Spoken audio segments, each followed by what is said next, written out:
Hey guys, just a brief video on the upgrades I made to my Losi Mini 8T.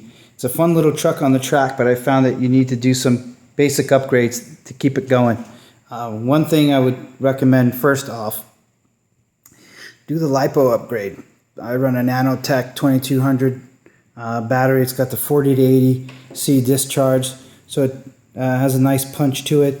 You want to solder on a Dean's connector on your ESC. This way you get a lot more options as far as batteries go for this car.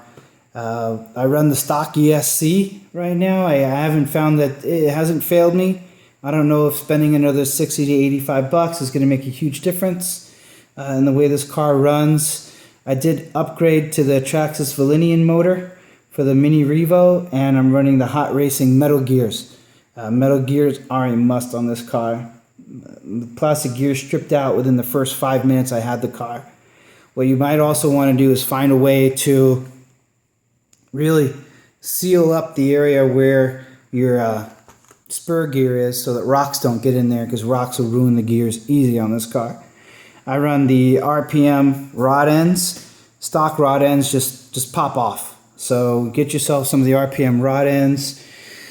A must on this car that I found is the Exotek chassis brace. I was bending the center drive shaft all the time. It's really frustrating. So I run the chassis brace with the steering rack. That took care of that problem. What you want to do is also keep an eye on the outdrives. The outdrives on this car are notorious for bending and binding. Make sure they're not binding.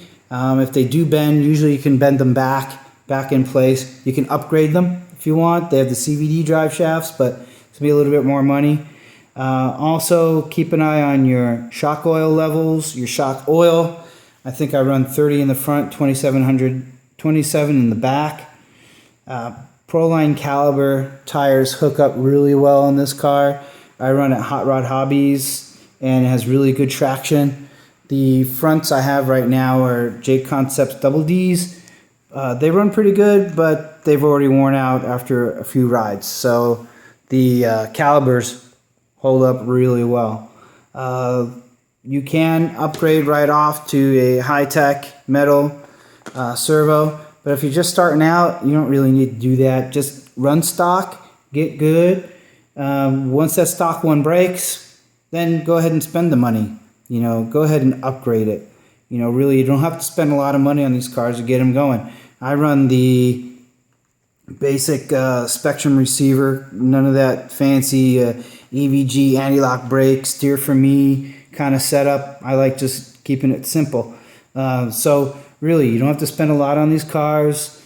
They can get frustrating when you go to the track and they break in the first 5 minutes, but if you do some of these upgrades beforehand, you won't have that problem, and your truck will hold up really well at the track. All right, thanks you guys.